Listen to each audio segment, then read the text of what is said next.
Dans n'importe quel domaine, il y a des méthodes et des règles pour faire les choses. De la même manière, dans la programmation, il y a plusieurs paradigmes. Un paradigme, c'est tout simplement une manière ou une façon de faire la programmation. La programmation orientée objet, ou ce qu'on appelle la POO, est un de ces paradigmes-là. Ce n'est pas un langage de programmation, mais c'est tout simplement un ensemble de techniques pour faire de la programmation en utilisant ou en se basant sur des langages de programmation comme Java, C++, Python et C#. Dans n'importe quel paradigme de programmation, on trouve deux grands concepts, les données et les traitements. Des exemples de données, on trouve les variables comme l'âge d'une personne, le nom d'une personne, la couleur d'une voiture, la note d'un étudiant, le prix d'un ordinateur ou le salaire d'un employé. En ce qui concerne les traitements, on peut citer l'affichage de l'âge de la personne, la modification de la couleur d'une voiture, la réduction du prix d'un ordinateur, l'affichage de la note d'un étudiant, l'augmentation du salaire d'un employé, les traitements ou ce qu'on appelle les méthodes dans la programmation orientée objet sont des outils qui nous permettent de faire des opérations et des manipulations des données. Donc un paradigme de programmation, c'est tout simplement la manière dont les données et les traitements sont exploités et présentés. La programmation orientée objet est basée sur deux grands concepts, les classes et les objets. Pour bien expliquer ces deux concepts, je vais prendre un exemple de la vie réelle. Imaginons un promoteur immobilier qui veut construire des maisons. La première des choses à faire, c'est de concevoir une maquette de ces maisons. Et là, il va spécifier la surface de la maison, le nombre de fenêtres, le nombre de chambres, le nombre de douches, ainsi de suite. Cette maquette, c'est ce qu'on appelle dans la programmation objet une classe. La classe est tout simplement un moule ou une maquette qu'on va utiliser pour construire ce qu'on va appeler par la suite les objets. Dans le cas de notre promoteur immobilier, il va construire par exemple une maison où la surface est égale à 200 mètres carrés. Le nombre de fenêtres c'est 10 et ainsi de suite jusqu'à donner des valeurs à toutes les variables ou les données qu'on a déjà citées. La construction des objets à partir de la classe ou en utilisant la classe est tout simplement équivalente dans ce cas-là à la construction des maisons. Ce qui veut dire que la construction des objets est la concrétisation des classes. Pour résumer, les classes sont des maquettes ou des moules qu'on va utiliser juste pour construire des objets. Et ce qu'on va utiliser réellement, ce sont ces objets-là. Je vais donner un exemple plus concret sur les classes et les objets. Pour créer une classe dans un langage informatique qui utilise la programmation orientée objet, il faut d'abord lui donner le nom. Dans ce cas-là, notre classe elle s'appelle voiture. Après, il faut définir les données ou ce qu'on appelle dans la POO les attributs. Et dans ce cas-là, on a la couleur de la voiture, son prix, sa marque et le type de carburant. Il peut y avoir plusieurs attributs. Et enfin, il faut définir les traitements, ou ce qu'on appelle les méthodes dans un langage informatique qui utilise la POO et qui permettent tout simplement de faire des opérations et la manipulation des attributs. Dans ce cas-là, on a l'affichage de la couleur de la voiture, l'affichage de son prix, la modification du prix et l'affichage du type du carburant. Évidemment, on peut définir autant d'attributs qu'on veut et autant de traitements ou de méthodes qu'on veut pour une classe. Donc pour résumer ça, notre classe elle s'appelle voiture dans cet exemple-là et il a 4 attributs et 4 méthodes. Donc là c'est le moule à partir duquel, ou c'est la maquette à partir de laquelle on va créer des objets réels qu'on va utiliser. Dans ce cas-là, on a 3 objets. Objet 1 que j'ai appelé voiture 1 ou voiture 1, objet 2, voiture 2 et voiture 3. Et à ce moment-là, on va faire ce qu'on appelle l'instanciation, c'est-à-dire on va définir les instances de notre classe. Donc chaque objet, c'est une instance de notre classe. Donc la première voiture, c'est la première instance de la classe voiture. Dans ce cas-là, il a la couleur rouge, le prix, il est à $2000, et la marque, c'est Rifafi, type de carburant, c'est essence, et les méthodes ou les traitements qu'on a définis sont les mêmes. Donc pour la voiture 2, c'est la deuxième instance de notre classe. C'est la deuxième voiture. Dans ce cas-là, il a la couleur verte et son prix il est à $20 000, ainsi de suite. Et c'est la même chose pour la voiture 3. Pour résumer cette notion de programmation orientée objet, c'est tout simplement une méthode ou un ensemble de techniques pour faire de la programmation et il n'est pas lié à un langage d'informatique spécifique.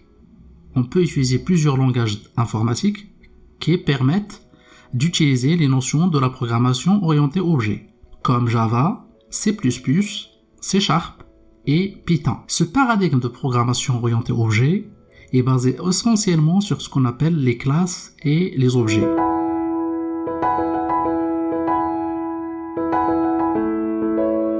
Comme on a dit, une classe, c'est une maquette ou c'est un mode qui va nous permettre de créer les objets. Et les objets à leur tour, ce sont des variables un peu plus complexes par rapport à ce qu'on a déjà vu. Donc pour créer une classe, il suffit de faire un clic droit avec la souris sur le nom du projet, faire ajouter, et ici vous avez classe, et à ce moment-là, vous allez donner un nom à votre classe. Dans ce cas-là, je vais donner un exemple que je vais appeler étudiant. Remarquez ici que le nom d'une classe commence toujours par une majuscule. Si je fais ajouter, vous voyez ici dans l'arborescence de mon projet, j'ai étudiant et j'ai programme. Donc j'ai une classe étudiant et j'ai une classe test étudiant à l'intérieur de laquelle il y a la méthode main qui va nous permettre d'exécuter notre code. Donc vous voyez ici la classe étudiant qui est créée et la classe test étudiant. Il y a aussi une autre méthode de faire. Pour cela, je vais d'abord supprimer la classe que j'ai créée ici. Je viens en bas de la classe test étudiant où il y a la méthode main. Je fais un public class et je donne un nom à ma classe. Dans ce cas-là, étudiant. Après, je vais faire deux accolades. Et voilà, ma classe, elle est créée. Donc, je fais un public class et je donne un nom à ma classe. Et comme je l'ai dit tout à l'heure, le nom de la classe, il commence toujours par une majuscule. Vous pouvez également créer votre classe en haut de la classe main, ici. Mais ce que je vous conseille, lorsque vous faites un projet un peu plus complexe, de mettre chaque classe dans un fichier, comme on a fait au début. Mais ici, pour des raisons de démonstration, je vais garder la classe étudiant à côté de la classe main. Comme ça, vous voyez un peu ce que je fais dans les deux classes. Dans une classe, il y a 4 éléments principaux à savoir. Le premier élément, ce sont les attributs. Le deuxième élément, ou le deuxième concept, ce sont les méthodes. Les attributs, ce sont tout simplement les données d'une classe, ou les variables qui sont associées à chaque classe. Dans le cas d'un étudiant, je peux trouver le nom, le prénom, l'âge, la note, ou pas mal d'autres attributs. Donc on peut mettre autant d'attributs qu'on veut dans une classe. Et en ce qui concerne les méthodes, ce sont tout simplement les traitements ou la manière avec laquelle je veux utiliser ces données-là ou ces attributs-là. Il y a d'autres concepts, surtout les constructeurs, et le dernier, c'est les accesseurs. Donc on verra ces éléments-là un par un. Donc par exemple, pour les attributs, pour un étudiant, on peut trouver le nom. Et dans les attributs, il y a toujours ce qu'on appelle l'encapsulation. Ce concept de l'encapsulation, je ne vais pas l'expliquer dans cette vidéo, mais je vais lui réserver une vidéo entière. Le deuxième attribut, private, prénom. Le troisième attribut, ça doit être private, int, âge. Et le dernier attribut, dans ce cas-là, ça va être private, double, note. Donc vous voyez ici, ce sont un peu les informations qui sont liées à un étudiant. Si vous avez par exemple une classe voiture, vous aurez moteur, carburant, des choses comme ça. Si vous avez une classe maison, ça va être la surface, nombre de fenêtres, nombre de portes, ainsi de suite. Donc pour les constructeurs, on fait un public, le nom de la classe, et c'est étudiant. Et entre parenthèses, je vais mettre toutes les variables qui sont ici, c'est-à-dire tous les attributs de la classe. Dans ce cas-là, string nom et double note. L'essentiel ici, dans les noms des variables, je peux toujours les modifier. Par exemple, là, je vais mettre un underscore devant chaque variable. Vous pouvez les appeler comme vous voulez, mais l'essentiel, c'est qu'il faut respecter les types et le nombre de variables que vous avez ici. On verra dans une vidéo prochaine que les constructeurs, ils peuvent être de plusieurs types. Mais pour le moment, ce qui est très important dans cette vidéo, c'est de comprendre comment on crée une classe. Et à l'intérieur du constructeur, je vais mettre thisNom reçoit nom, thisPrénom reçoit prénom, et en dernier lieu, thisNote reçoit note. Donc je dis tout simplement à mon constructeur, je vais te donner des variables qui sont nom, prénom, âge, note lors de la construction des objets, et à ce moment-là, dans ces éléments-là, tu vas mettre ces variables-là. On verra ça par la suite avec des exemples. Et le troisième concept, on a dit les accesseurs ou les setters et les getters. Ce sont des moyens ou des techniques qui vont me permettre d'assigner des valeurs à ces variables-là, ou tout simplement de retourner les variables qui sont déjà assignées à ces variables, ou à ces attributs de la classe. Quand on verra un exemple, ça sera beaucoup plus clair, pas de panique pour le moment. Je suis juste en train de vous montrer un peu la structure d'une classe, ou comment faire une classe. Donc le premier à faire, ou le premier getter ou setter à faire, c'est public. Donc pour chaque attribut, ici dans ma classe, je vais créer un setter et un getter. Le premier, il va me permettre à chaque fois que je veux assigner ou modifier la valeur du nom, et le deuxième, il va me permettre tout simplement d'afficher la valeur de mon attribut. Donc je vais faire pareil pour les autres attributs. Donc, comme vous le voyez ici, pour chaque variable ou pour chaque attribut, j'ai fait un setter et un getter. Donc, pour le setter, ça commence toujours par void, public void, et un set et le nom de l'attribut.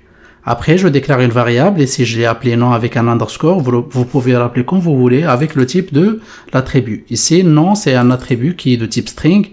Donc, c'est pour ça que j'ai mis ici string. Et je fais nom, c'est-à-dire le nom de mon attribut. Il va recevoir ce que je vais donner ici en paramètre. Donc, ces setters, ça ressemble un peu à ce qu'on avait vu dans les fonctions. Après, je fais les getters tout simplement sur une fonction, sur une méthode qui va me retourner la valeur de l'attribut nom. Et c'est pareil pour tous les autres attributs. Ce qui est très important ici, c'est que pour les getters et les setters, il faut toujours commencer par le mot-clé public ou public. Et pour les attributs, on a dit il faut mettre private. C'est-à-dire ce sont des variables ou ce sont des données qui seront privées et ne seront pas accessibles depuis l'extérieur de ma classe. Et le dernier élément dans ce cas-là, ce sont les méthodes. Les méthodes, c'est un peu les fonctions ou la manière ou les traitements avec lesquels je vais gérer mes attributs. Dans ce cas-là, je vais créer deux méthodes. Une première méthode qui va me permettre d'afficher toutes les données de mon étudiant ou d'un étudiant donné. Pour cela, je fais un public void afficher information étudiant. Je reviens ici à la ligne, je vais faire un console_writeLine et je vais demander à ma méthode de m'afficher le nom. Et là, je vais écrire un peu de texte. Voilà le nom de l'étudiant. Et là, je vais faire un plus, une concaténation avec le nom, la variable ou l'attribut nom. Je vais faire pareil pour les autres attributs. Je vais créer une deuxième méthode qui va me permettre d'afficher si mon étudiant il a réussi ou pas. On va supposer que s'il a une note qui est supérieure à 10, l'étudiant il a réussi, sinon il a échoué, c'est-à-dire qu'il va refaire son année. Dans ce cas-là, je vais faire un public void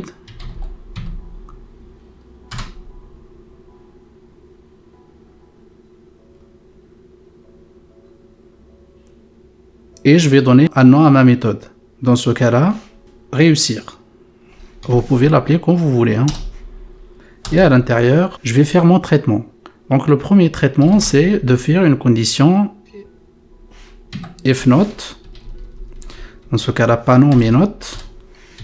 Je vais faire un test sur la note si elle est supérieure ou égale à 10. console_writeLine, l'étudiant a réussi. Else, l'étudiant n'a pas réussi. Dans ce cas-là, j'ai deux méthodes. Mais il manque ici un paramètre, un double, et je vais donner la note. C'est-à-dire la note de l'étudiant. Ce que vous voyez ici, ce sont finalement les méthodes ou les traitements qui vont nous permettre d'agir ou de manipuler les attributs. Les méthodes ou leur création, ça dépend du besoin de l'utilisateur. Ce que j'ai fait ici, c'est juste des exemples simples qui nous permettent soit d'afficher les informations d'un étudiant, ou soit de nous dire s'il a réussi ou pas. Leur syntaxe, elle ressemble un peu à ce qu'on a vu dans les fonctions. La seule différence, c'est que j'ai ajouté ici le mot public. Avant de passer aux objets, je vais récapituler un peu ce que j'ai fait jusqu'à maintenant. Donc je crée d'abord une classe, après je crée les attributs de la classe. Ça peut être n'importe quoi, ça peut être n'importe quelle information que vous voulez ajouter ici. On peut toujours ajouter l'adresse, numéro de téléphone, l'adresse mail, ainsi de suite. Par la suite, je crée le constructeur de la classe. On verra par la suite que les constructeurs, ils peuvent être créés comme ça ou d'une autre manière. On peut réduire le nombre d'attributs qui est à l'intérieur d'un constructeur ou tout simplement créer un constructeur par défaut.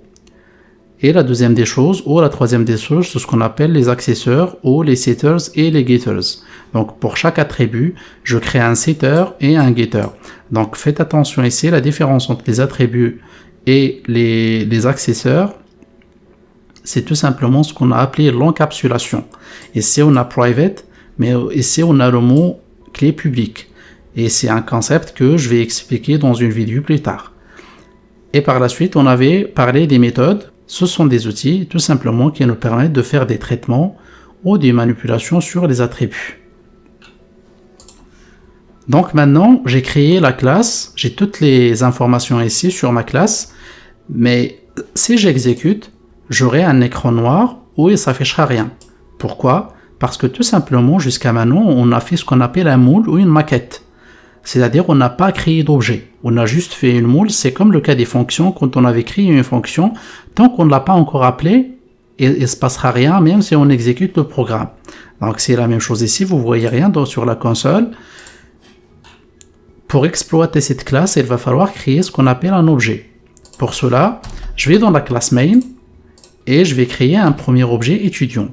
Pour cela, j'ai créé étudiant, c'est-à-dire le nom de ma classe, et je donne un nom à mon étudiant. Dans ce cas-là, je vais l'appeler E, ou bien E1, c'est juste pour la démonstration. Et je vais faire le mot-clé new, étudiant,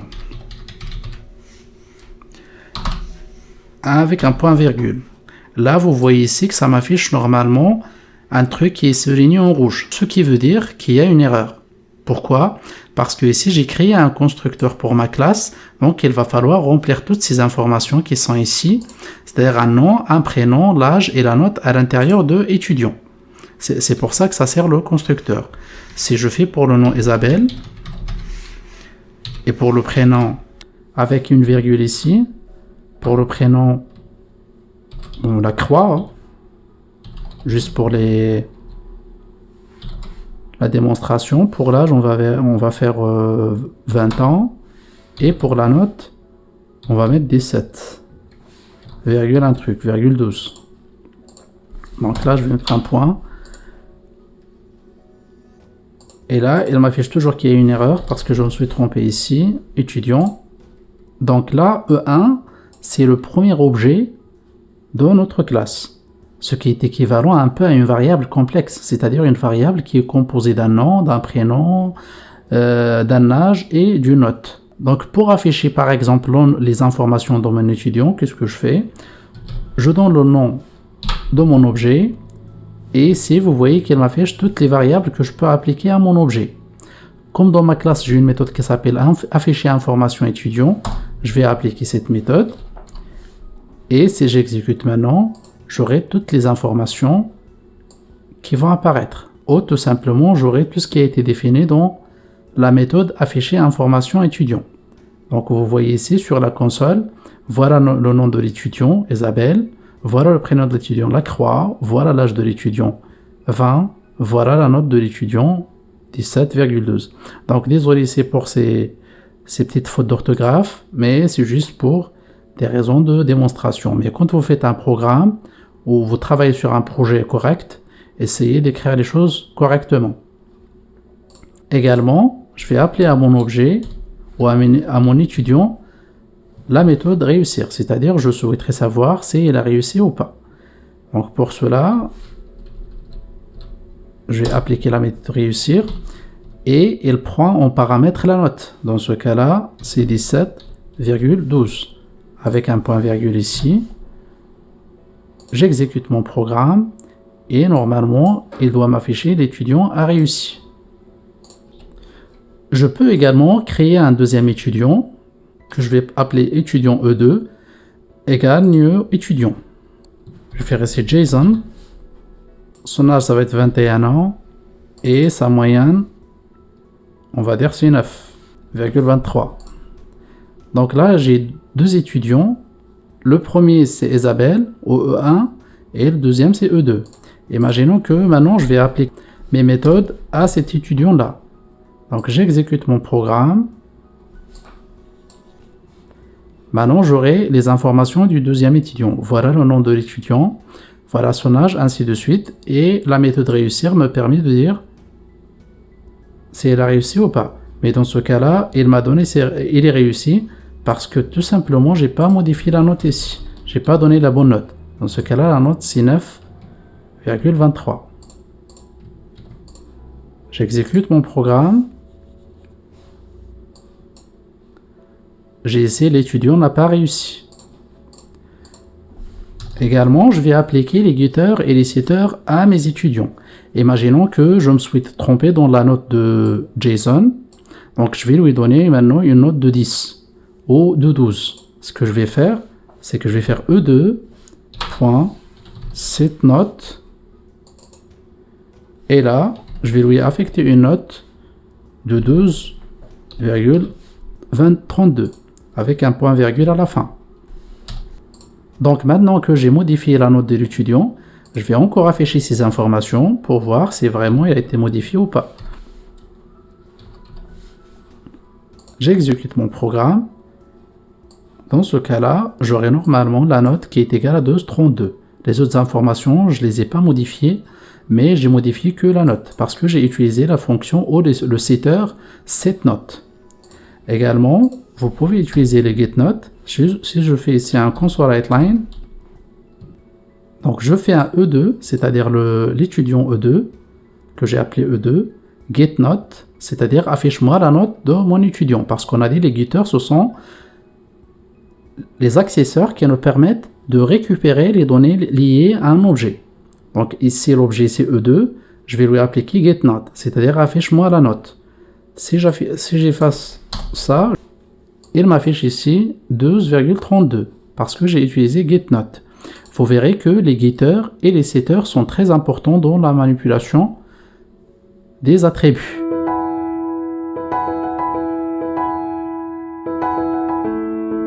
Je vais créer une nouvelle classe que je vais appeler employé et je vais lui assigner quelques attributs. Public string nom, donc c'est le premier attribut, le nom de l'employé.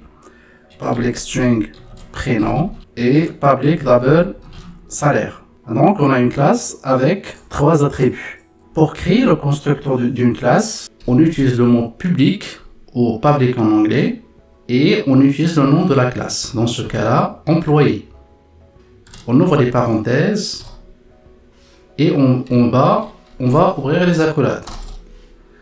Donc ici, la création d'un constructeur, il ressemble un peu à la création d'une fonction, mais sans valeur de retour.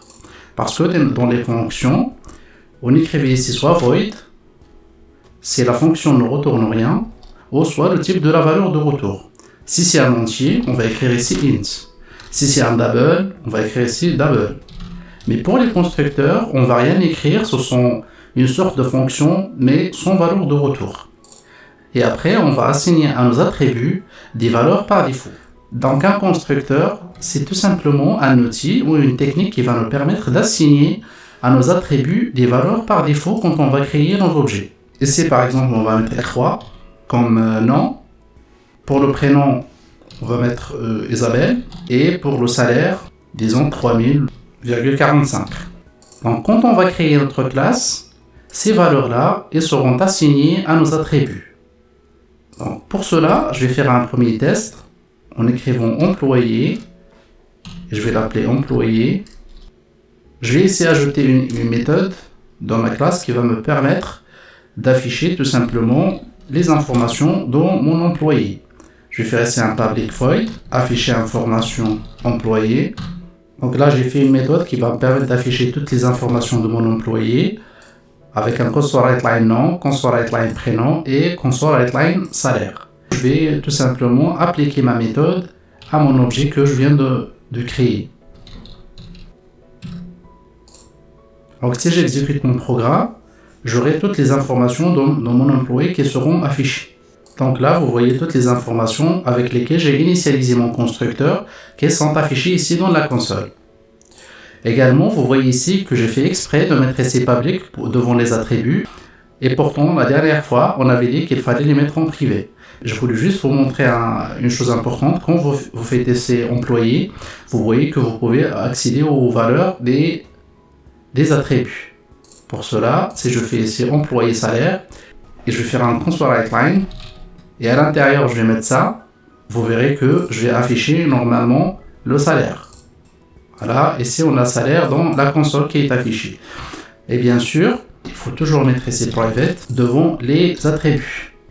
Comme ça, on va les protéger et personne ne va accéder de l'extérieur de notre classe. On verra par la suite, pour accéder aux valeurs des attributs, on va utiliser toujours les accesseurs qu'on avait appelés les setters et les getters. Donc pour cela, si je mets ici un point, j'aurai plus mes attributs qui s'affichent ici. Donc j'aurai le droit juste d'appliquer tout ce qui est public, c'est-à-dire dans ce cas-là, cette fonction. Et bien sûr, le constructeur, même s'il est public, mais c'est pas une fonction et c'est pas un attribut. Donc on revient à la mention de constructeur. Ici, vous voyez, j'ai créé ce qu'on appelle un constructeur par défaut. C'est-à-dire j'ai assigné les valeurs par défaut à mon constructeur. Je peux également créer un autre constructeur. Et dans ce cas-là, je vais vous donner des paramètres. Donc à l'intérieur des parenthèses, je vais déclarer des variables qui sont du même type que mes attributs. Dans ce cas-là, string nom, string prénom, et en dernier lieu, double salaire. Et je viens ici à l'intérieur des accolades, je vais mettre this nom reçoit nom, this prénom reçoit prénom, et des salaires reçoit salaire. Donc ce que je dis à mon constructeur, tu vas prendre ce nom que je vais te donner en paramètre, et tu vas l'assigner au nom de l'employé qui est ici. C'est-à-dire tout simplement, au lieu de donner ici une valeur par défaut à mon nom, dans ce cas-là la croix, je vais lui donner ça en paramètre. Je peux donner n'importe quel nom au nom de mon employé que je vais créer par la suite. Je vais essayer ça ici en mettant juste avant un console.writeLine ici. Et à l'intérieur, je vais mettre appeler le constructeur sans paramètre. Et là, je vais appeler le constructeur avec paramètre en bas. Donc là, le premier employé, je vais le nommer employé 1. Le deuxième employé, je vais le mettre employé 2. Et là, je vais donner des valeurs pour le nom. Dans ce cas-là, je vais l'appeler Jack. Toto. Et le salaire, ça va être 1245, un truc. Et là, juste en bas, je vais appeler employé 1. Et je vais lui appliquer la méthode afficher information employé. Je vais faire pareil pour l'employé 2. Et j'exécute mon programme. Dans ce cas-là, j'ai appelé le constructeur sans paramètre. Et là, il m'affiche les valeurs que j'ai données ici. Et quand j'ai appelé ici le constructeur avec paramètre, j'ai les valeurs que j'ai données ici en paramètre. Vous pouvez également faire des constructeurs avec juste une partie de ces attributs. C'est-à-dire, je peux faire un constructeur qui me retourne uniquement le nom et le prénom. C'est-à-dire un employé qui sera initialisé uniquement avec le nom, son nom et son prénom. Les constructeurs sont essentiels dans la création des classes. On peut d'ailleurs en créer autant qu'on veut, tant qu'on respecte les valeurs qui sont ici dans les attributs et leurs types. Et ils nous servent à initialiser ces attributs-là. C'est-à-dire quand je crée un objet, ça me sert à initialiser les attributs de mon objet.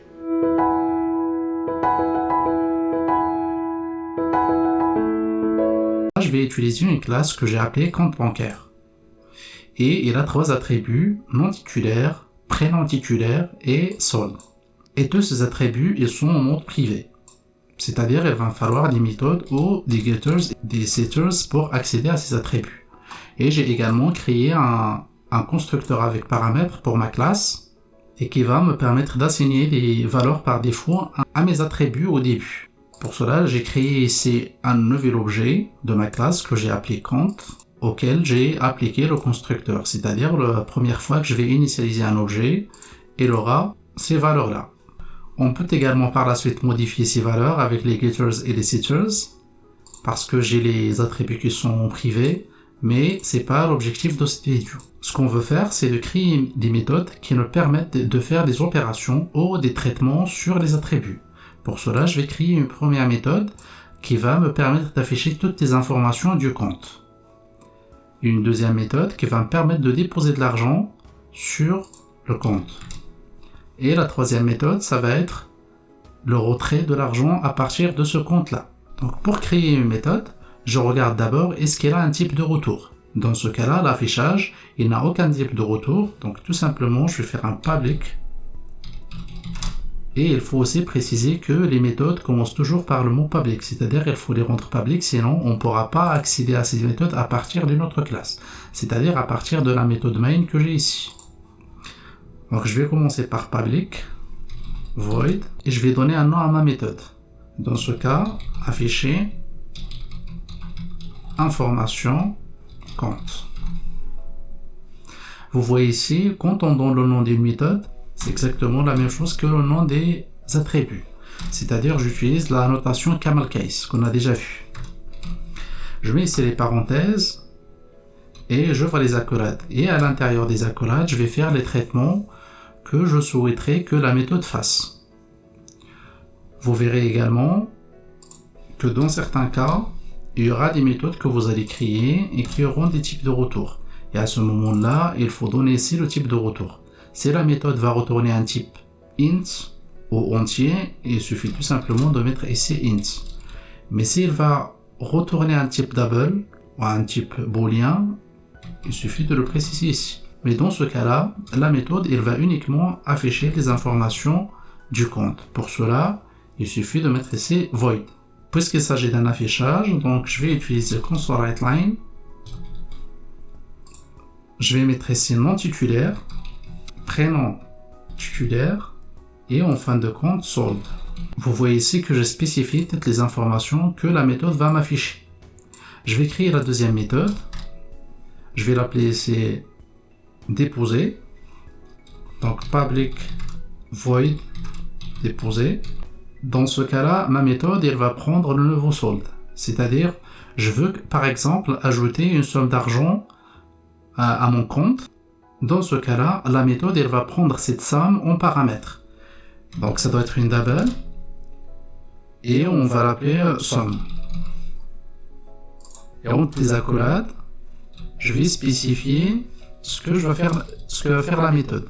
Solde reçoit solde plus somme.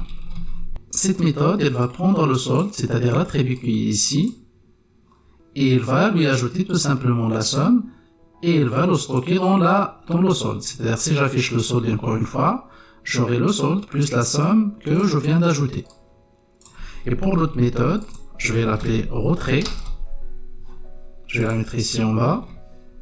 Retrait. Cette méthode, elle va retrancher tout simplement la somme du solde que j'ai dans mon compte. Pour tester tout cela, je viens ici, je fais compte bancaire, je fais ici compte, c'est-à-dire le nom de mon objet, je fais un point, et je vois que ici j'ai toutes les méthodes. J'ai affiché l'information compte, j'ai retrait et j'ai déposé. Donc on va commencer par l'affichage des informations du compte. J'ai ici les informations du compte qui sont affichées. Donc je vais tester la méthode du retrait et la méthode de déposer de l'argent au début. Pour cela, je vais faire un petit affichage ici, juste pour faire la différence entre les différentes méthodes. Je vais faire les informations initiales du compte. Les informations après déposer de l'argent dans le compte. Et un dernier où je vais faire le console_writeLine, les informations après retrait de l'argent du compte. Donc ce qu'on va faire ici, c'est tout simplement on va déposer une somme d'argent, après on va retirer une autre somme et on va afficher les informations. Pour cela, je vais faire compte et là j'aurai ici déposer. Et bien sûr, il va falloir donner la somme. Dans ce cas-là, je vais mettre 5000 euros. Ou 5000, ça dépend de la monnaie, l'euro, le dollar, le bitcoin. Et ici, je vais afficher les informations. Compte, point, afficher information du compte. Donc là, je vais faire le retrait, compte, point, retrait. Et là, je vais donner 8000. Et je vais afficher les informations du compte. Encore une fois. Compte, point, afficher information. Je lance mon programme. Donc on va regarder un peu ce qui se passe. J'ai ici les informations initiales du compte. Donc j'ai 3000 euros au début. Après j'ai fait un retrait, j'ai fait un dépôt d'argent. Et là j'ai les informations qui s'affichent. J'ai fait un dépôt de 5000. Donc 3000 plus 5000 est égal à 8000. Dans ce cas-là, la méthode elle a bien marché. Après j'ai fait un retrait. J'ai retiré 8000 avec la méthode retrait. Et là, j'ai les informations du compte. Dans ce cas-là, il me reste 0 dans mon compte. Parce que j'ai retiré les 8000. Parce qu'au début, j'avais 3000. J'ai déposé 5000, donc j'ai 8000. Après, j'ai fait un retrait de 8000. Donc, vous voyez très bien que ça marche. Je vais modifier un peu mes méthodes. Surtout la méthode retrait. Si jamais le solde qui est dans mon compte est inférieur à une certaine somme. Dans ce cas-là, je vais donner 10. Et il faut m'afficher tout simplement que c'est impossible de faire le retrait. Et sinon, je vais faire le retrait.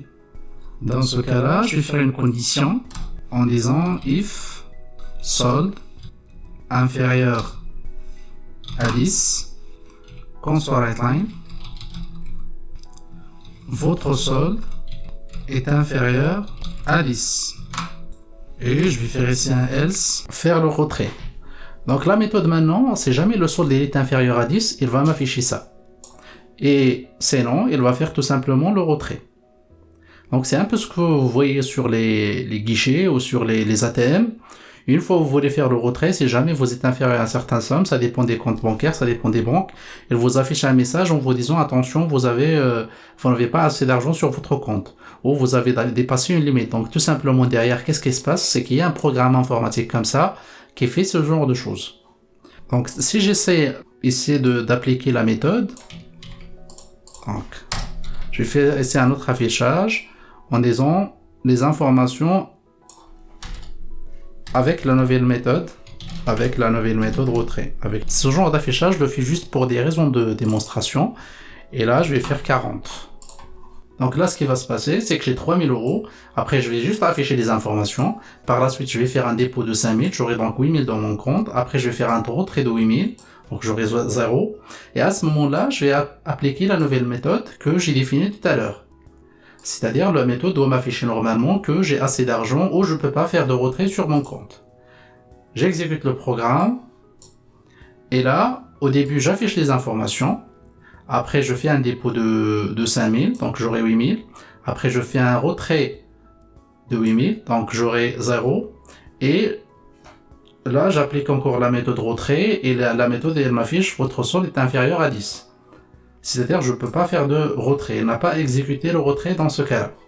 Je vais faire une autre modification en disant à mon programme, si jamais la somme que je souhaiterais retirer dans mon compte est supérieure au solde que j'ai déjà dans mon compte, il faut m'afficher un message en me disant que vous ne pouvez pas faire de retrait. Donc ici, je vais faire un if solde moins somme égal à 0 ou inférieur à 0 dans ce cas-là, parce que si inférieur à 0, donc la somme est supérieure au solde, tout simplement. Mais s'il est égal à 0, c'est-à-dire que le solde il est égal à la somme. C'est-à-dire je peux faire le retrait dans ce cas-là. Mais on va faire que c'est inférieur à 0. Donc je vais demander à mon programme de m'afficher tout simplement la somme à retirer est supérieure à votre solde. Et je peux également afficher veuillez réduire la somme que vous souhaiterez retirer de votre compte. Je vais donner ici une somme qui est supérieure à 0, on va dire 10. J'exécute. Et sur la console, on voit les informations qui sont affichées au début. On a fait les mêmes opérations que tout à l'heure. C'est-à-dire, on a ajouté 5000, après on a retiré 8000. Et là, j'applique la méthode. Et le nouveau solde dans le compte, c'est 0. Après toutes ces opérations, la somme à retirer est supérieure à votre solde. Donc, c'est un peu le genre de méthodes qui sont définies dans les ATM, dans les programmes qui gèrent les ATM. Une fois que vous introduisez une somme un peu plus grande à ce que vous avez dans votre compte, l'ATM, il vous affiche, voilà, vous pouvez pas faire ça.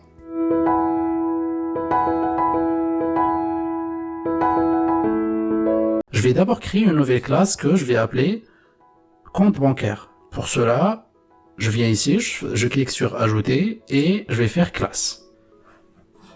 Et là, j'ai ma classe compte bancaire qui est ici. Dans les vidéos précédentes, on avait l'habitude de créer la classe ici, mais maintenant, je veux changer un peu et commencer à adopter les bonnes manières de la programmation orientée objet. Je vais créer deux attributs à l'intérieur de ma classe.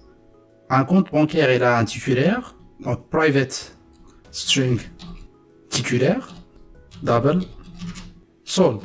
J'ai ces deux attributs, le titulaire du compte bancaire et le solde qu'il y a dans le compte bancaire. Également, je vais créer un constructeur de ma classe. Pour cela, je vais faire public, le nom de ma classe, compte bancaire, this titulaire reçoit titulaire, et this solde reçoit solde. Et entre parenthèses, je vais mettre titulaire et je vais mettre solde. Donc là, j'ai une classe compte bancaire, tout simplement, qui me permet de créer un compte bancaire avec deux attributs. Un attribut titulaire, c'est-à-dire la personne qui détient le compte, et un solde, c'est-à-dire le solde qui est à l'intérieur ou le solde qui est dans le compte bancaire. Pour tester ma classe, il faut que je vienne à la classe test compte bancaire, ou c'est une autre classe qui contient la méthode main, et je vais créer un nouveau objet. Donc compte bancaire, que je vais appeler compte, égale, tout simplement new compte bancaire. Je vais donner un titulaire, Bernard Lebourg, avec un solde initial, on va dire de 0. Au début, il a ouvert son compte, et il y avait un solde 0. Vous voyez ici que ça m'affiche toujours une erreur, malgré que j'ai déclaré normalement les attributs de mon constructeur. Donc je reviens sur ma classe. Pourquoi? Donc tout simplement parce que c'est internal, donc je dois avoir public pour que ma classe soit visible de l'intérieur, et c'est un autre nom d'espace que je vais enlever tout simplement. Et si je reviens sur ma classe, là, j'ai normalement ma classe qui est ici. Donc j'ai mon objet compte que j'ai créé sur une instance de la classe compte bancaire. Donc ce qu'on appelle l'encapsulation, dans l'orienté objet, il est exprimé avec les mots public, private, ou il y a un autre mot technique qu'on appelle protected, mais on ne va pas le traiter dans cette vidéo-là. Private, ça permet tout simplement de restreindre ou de limiter l'accès à certaines fonctions ou à certains attributs dans la classe. Pourquoi? Parce qu'on ne veut pas permettre aux utilisateurs ou aux programmeurs de modifier à chaque fois la classe de l'extérieur. Donc l'objectif, c'est de limiter l'accessibilité et la visibilité de la classe de l'extérieur de la classe elle-même. Donc pour vous démontrer ça, j'ai ici mes objets qui sont private. Si je change ça en mettant public, et je vais mettre ça aussi en public, si je vais vers ma classe main, et je fais un console writeLine, je vais prendre ici moi le nom de mon objet, et si je fais point, vous aurez ici, il y a solde et il y a titulaire qui apparaissent. C'est-à-dire, je peux les afficher tout simplement ici. Je vais modifier ici le solde en disant par exemple 100. Et je vais ajouter aussi l'affichage du titulaire. J'exécute mon programme. Et vous voyez ici 100, c'est-à-dire le solde, et titulaire Bernard Lebourg. Imaginons que maintenant je mets ici un private. Et je mets ici un private. Je reviens sur mon programme, je l'exécute. Vous voyez ici que j'ai une erreur, et ici solde et titulaire sont soulignés en rouge. Ça veut dire tout simplement que je ne peux plus accéder à ces variables ou à ces attributs parce qu'on a modifié l'encapsulation. Donc le mot private, ça nous permet de restreindre l'accès aux attributs à partir de l'extérieur de la classe. Donc quand je mets private, si je veux manipuler les attributs, je peux le faire uniquement à l'intérieur de la classe elle-même. Dès que je sors de la classe, je peux plus le manipuler, je peux plus les modifier, à condition d'utiliser les getters et les setters, ou ce qu'on appelle les accesseurs. En résumé, l'encapsulation, elle est exprimée avec les mots-clés private, public ou protected. Et ça nous permet tout simplement de restreindre la visibilité ou de cacher les informations qu'on veut que le programmeur ou n'importe quelle personne qui travaille sur le projet à l'extérieur de la classe. Et ce qu'on fait généralement, ou dans les conventions de la programmation orientée objet, c'est que les attributs ils sont toujours encapsulés avec private. C'est-à-dire comme ça, on ne pourra pas accéder à chaque fois aux attributs de l'extérieur de la classe. Et pour les méthodes qu'on verra après, elles sont toujours publiques.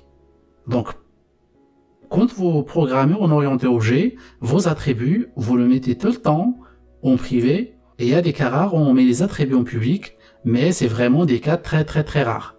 Mais pour les méthodes et pour les constructeurs, et pour les getters et les setters, il faut toujours les mettre en public. Parce que c'est eux qui nous permettent de définir les comportements et les traitements qu'on souhaiterait faire sur les attributs.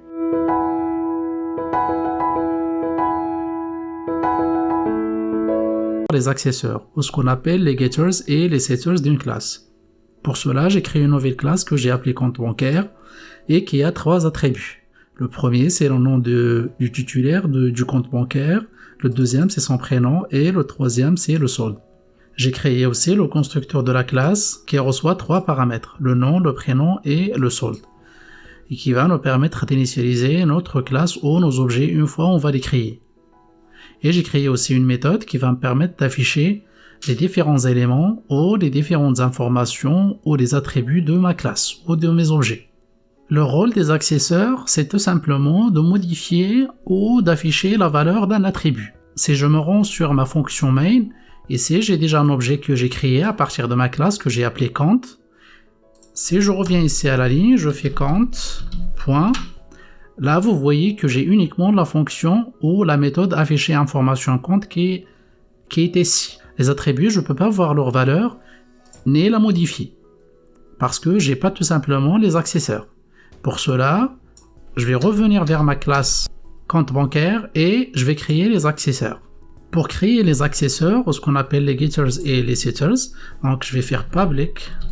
Je donne le type de mon attribut et je vais lui donner un nom. Dans ce cas-là, je vais prendre le même nom que l'attribut qui est un nom titulaire et bien sûr, ça commence avec un majuscule. Dans ce cas-là, je vais ouvrir les accolades et là, j'ai créé le premier accesseur, c'est-à-dire celui qui va me retourner la valeur du nom titulaire. Et là, je vais créer le deuxième accesseur. Voilà mon deuxième accesseur, dans ce cas-là, qui va me permettre de modifier à chaque fois la valeur du nom titulaire. Donc, ce qu'il faut retenir, c'est que chaque attribut, il doit avoir 2 accesseurs. Ce qu'on appelle un getter, qui va me permettre à chaque fois que je souhaite retourner la valeur de mon attribut, et un setter, ou qu'on appelle également un mutateur, qui va me permettre de modifier à chaque fois que je souhaite la valeur de mon attribut. Donc je vais continuer et créer les autres accesseurs pour les autres attributs. Là j'ai créé les accesseurs pour tous les attributs. Donc ici j'ai public string non titulaire, voilà le getter et voilà le setter. Le getter il permet de retourner la valeur du nom et le setter il va nous permettre de modifier à chaque fois qu'on le souhaite la valeur du nom. Et c'est pareil pour le prénom et c'est pareil pour solde. Donc ici la majorité des erreurs qui surviennent des fois c'est que on oublie de spécifier le type. Donc le type ici il doit être du même type que ce qu'on a ici au niveau des attributs. On ne peut pas mettre ici un int alors que j'ai déjà déclaré solde ici comme étant double. Maintenant qu'on a créé les accesseurs, on va voir qu'on pourra modifier les valeurs qui sont ici, c'est-à-dire le nom, le prénom et le solde, et également on peut les afficher facilement sans utiliser la méthode afficher information qu'on avait utilisée au début. Donc pour cela, si je fais ici un compte, je fais un point, j'aurai ici solde. Si je tape P, j'aurai ici prénom titulaire, Si je mets un N, j'ai ces noms titulaires. Donc je vais commencer par le nom. Dans ce cas-là, je vais mettre nom, titulaire, et je vais faire un point virgule. Et je vais mettre ça à l'intérieur d'un console writeline. Donc voilà, si j'exécute mon programme, il est censé me retourner le nom du titulaire. Donc sur la console, on voit Brown. Je vais faire pareil pour le prénom et pour le solde. Je relance mon programme. Donc là j'ai Brown, James et 2000,32. Imaginons que maintenant je souhaiterais modifier le solde de mon compte. Donc ce que je vais faire, c'est tout simplement compte.solde. On reçoit 7000. Et là je vais réafficher la valeur de mon compte. J'exécute. Donc voilà, au début j'avais dans mon compte 2000,32 et quand j'ai appliqué le setter, la valeur a été modifiée et il est devenu 7000. Donc c'est un cas d'usage où j'ai appliqué les deux accesseurs, le getter qui m'a permis de retourner la valeur des attributs et également le setter qui m'a permis de modifier le salaire ou le solde. Dans ce cas-là, je peux aussi l'appliquer pour le nom et pour le prénom et ça sera toujours la même chose et ça sera la même syntaxe. Donc tout à l'heure, quand j'avais créé les setters et les getters, je vais utiliser cette syntaxe. C'est-à-dire, je mets le get et le set à l'intérieur. Sachez qu'il y a deux autres manières de le faire, et je vais le faire ici pour le solde. Donc je vais supprimer ça, et pour créer le getter, on va faire public void, on fait les parenthèses, et on va ouvrir les accolades. Donc c'est exactement comme les méthodes, mais dans ce cas-là, je vais mettre get solde, et ici je vais mettre return solde, tout simplement, point virgule. Ici, je vais faire un double parce que c'est un getter. Et je vais faire pareil pour le setter. Public, void, je vois les parenthèses, solde, reçoit S. Dans ce cas S, je vais le déclarer ici comme étant un double. Et j'ai oublié ici de mettre set solde. Donc comme vous voyez ici, ce sont les getters et les setters de la variable ou de l'attribut solde que j'ai créé d'une autre manière. Donc je vais tester ça pour retourner le solde dans ce cas. Donc je vais faire compte. Et ici, si je fais un get, vous avez ici get solde. Et pourquoi c'est une fonction, on va mettre les parenthèses. Après, je vais modifier mon solde ici. Je vais faire compte, set solde. Et je vais donner une valeur un peu grande, comme ça on va voir la différence. Et je vais réexécuter la même chose ici, c'est-à-dire je vais afficher le solde. J'exécute mon programme. Et là, voilà donc le premier solde. Après, j'ai appliqué le set solde et j'ai la somme que j'ai donnée en paramètres. C'est la deuxième méthode pour faire les accesseurs. Donc, on va voir une troisième manière ou une troisième méthode pour faire les accesseurs. Donc, je vais supprimer tout ça, ce qu'on a fait tout à l'heure. Donc, on vient devant les attributs et on fait tout simplement un get et un set ici. Pareil pour le solde, pour le prénom. Et je ne mets pas de point virgule à la fin. Cette manière de faire, il a été adopté depuis la version 3 du langage.